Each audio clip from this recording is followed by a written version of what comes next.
मैं आपको अलवर जिले के कैरानी के इस खान में इसलिए लेकर आया हूं कि 2003 में सुप्रीम कोर्ट ने जब अरावली में माइनिंग पर बैन लगाया तो अशोक गहलोत की सरकार उस समय सुप्रीम कोर्ट गई थी और कहा था कि जहां पर माइनिंग चल रही है उसे चलने दिया जाए और उसके बदले ये 100 मीटर का कानून रिचर्ड बर्फी फॉर्मूले के तहत लेकर आए थे।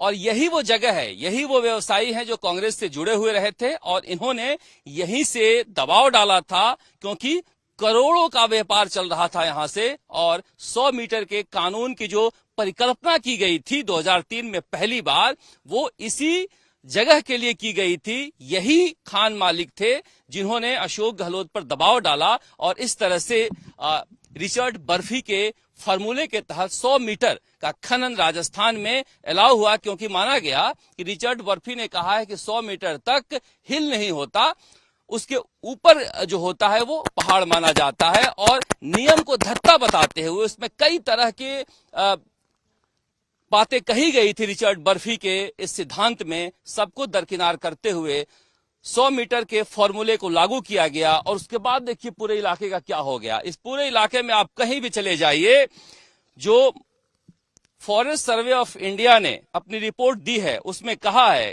कि 1967-68 में जो 2669 पहाड़ थे अलवर में, उसमें से 25% गायब है।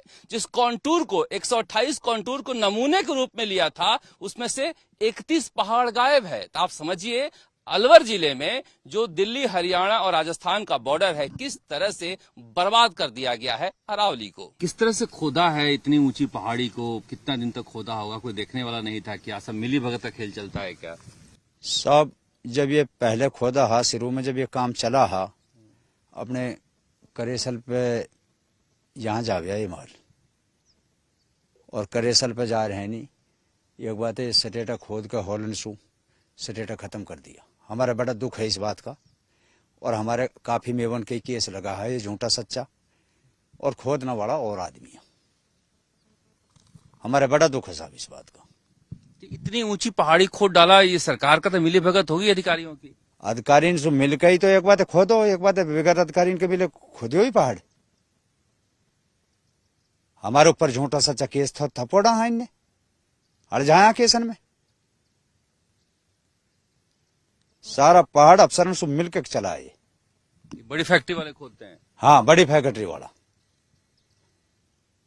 जिनका बड़ेड़ा कारखाना चल रहा है वो खोद खोद के सटेटा पहाड़ को खागा, पानी तक निकाल दिया।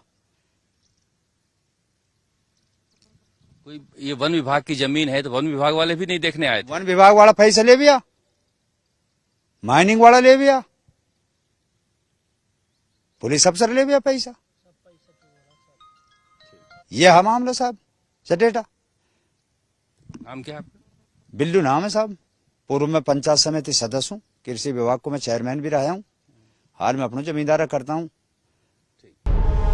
विशाल दुबे अपने दुश्मनों के बीच में ऐसा रहता है जैसे 32 दांतों के बीच में जी। जो मिलेगा सबसे पर दबेगा किसी से नहीं।